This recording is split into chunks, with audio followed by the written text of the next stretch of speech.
Bonjour, aujourd'hui nous vous proposons de découvrir la société FTEL, une entreprise numérique innovante qui a lancé le site de paris en ligne Pronostic Games.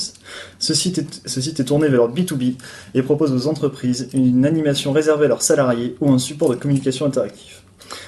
Ainsi, à travers ce reportage, nous nous sommes penchés sur la manière dont Pronostic Games peut influencer les jeunes pendant leur scolarité afin qu'ils continuent à utiliser Pronostic Games lorsqu'ils seront en entreprise.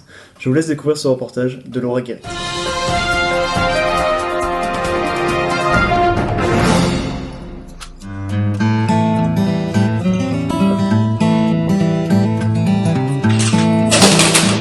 Bonjour à tous, ici Laura Guéry, votre envoyée spéciale au Havre en direct de l'EMN. Nous vous retrouvons aujourd'hui pour une interview exclusive de Monsieur Cauchois, directeur de l'entreprise Pronostic Games. Suivez-moi. À l'occasion de la Coupe du Monde de football 2014, FTEL reçoit un projet qui a pour but de créer un site de paris en ligne. Le projet prend forme sous le nom de Pronostic Game, mais malheureusement le projet n'est pas acheté par le client. FTEL décide alors de ne pas l'abandonner et de s'en servir comme carte de visite pour se différencier et donner un côté innovant à son entreprise. Au fur et à mesure du temps, la clientèle du site devient majoritairement des entreprises. Ils sont les seuls à faire ça au niveau national, mais le marché reste bloqué à l'international, dont le concept est déjà utilisé depuis des années dans des grands groupes. Intéressons-nous plus en détail à Pronostic Game. Tout d'abord, merci de nous rencontrer. J'ai quelques questions. Tout d'abord, quel est le but de votre société? Alors, donc, je vais vous parler de Pronostic Game. Donc, le but premier, c'est de dynamiser votre équipe. Ensuite, donc, créer des liens plus forts au sein de votre réseau, donc, que ce soit au niveau de l'administration comme au niveau des employés, créer une réelle cohésion. Et ensuite, donc, organiser un jeu autour des événements sportifs. Et donc, diriger une compétition vraiment, comme vous l'entendez, vous pouvez créer toutes votre règles, le règlement du jeu, vraiment créer un jeu de A à Z. Qu'est-ce qu'apporte votre jeu à l'organisateur? Alors, tout d'abord, il permet donc d'apprendre comment avoir des connaissances plus importantes en informatique et donc pouvoir gérer un tutoriel dynamique, organiser votre propre compétition et gérer les administrateurs du titre et les flux d'activité. Donc, vraiment voir si cette activité plaît à vos collaborateurs ou non. Ensuite, quel est votre cible? Alors, on a plusieurs types de cibles. Tout d'abord, les plus grands clients, ce sont les CE, donc dans les grandes entreprises. Donc, eux, ils cherchent vraiment une cohésion des équipes. Enfin, c'est vraiment pour un but attractif. Donc, la pub, la plupart des sociétés l'ont déjà.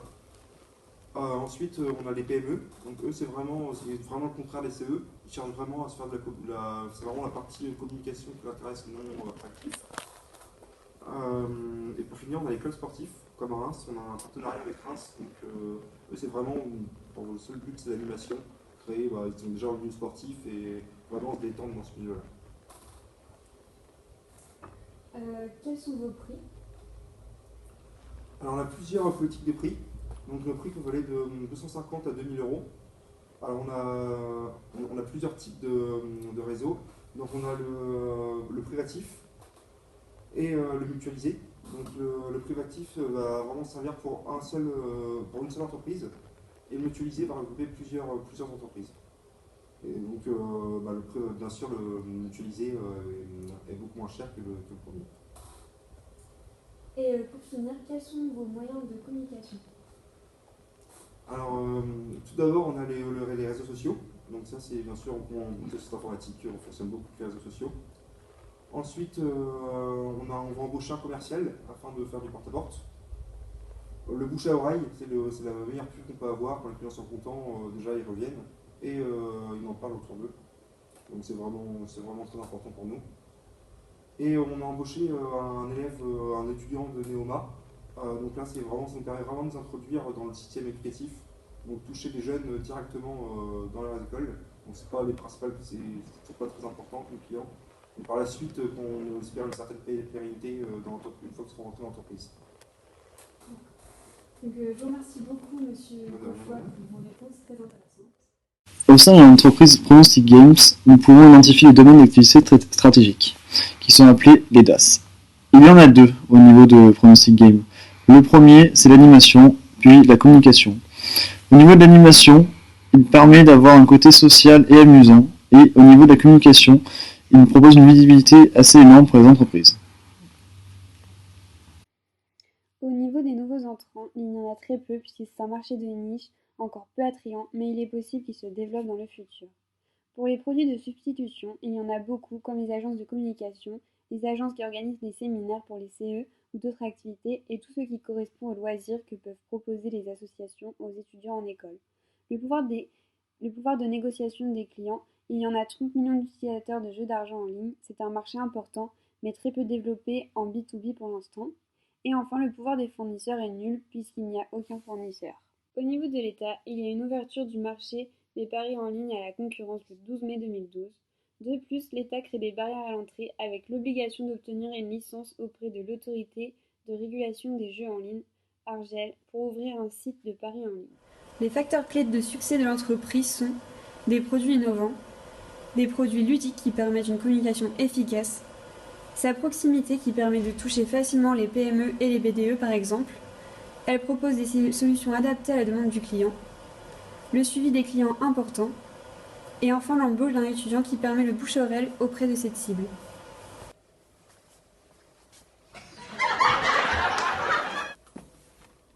Les forces de Pronostic Games sont nombreuses. En effet, ils sont nouveaux sur le marché et ils ont un concept innovateur.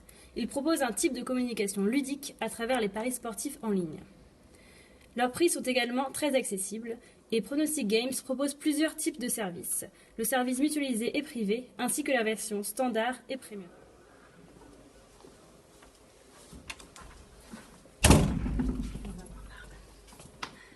Concernant les menaces, il y a énormément d'entreprises de paris sportifs en ligne déjà présentes sur le marché et la loi encadre très strictement les jeux de paris en ligne.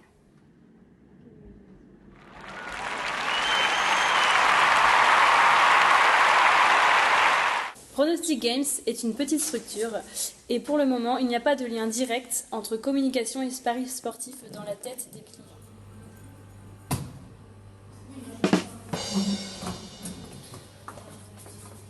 Pronostic Games a peu de concurrents directs. En effet, ils sont quasiment les seuls à proposer leurs services en B2B. On sait également qu'un tiers des joueurs ont entre 18 et 25 ans, notamment sur Internet.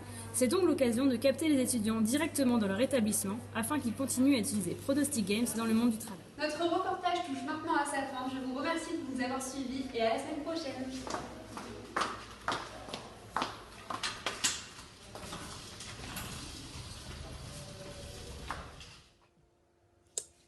Nous avons posé notre problématique à Monsieur Cauchois lors de notre interview. Et ce qu'il en résulte, c'est que Pronostic Games a déjà pensé à cela. En effet, ils ont déjà recruté un étudiant de l'école de commerce de Neoma. Donc pour eux, le plus important, c'est que leur service soit connu de beaucoup de personnes. Bien entendu, ils pensent que c'est plus facile de toucher une entreprise dont les employés ont déjà utilisé leur service, car le concept sera beaucoup mieux expliqué et il sera beaucoup plus facilement accepté, car la demande viendra en interne. Donc un des enjeux de Pronostic Games, c'est de bien communiquer afin de bien diffuser leur service.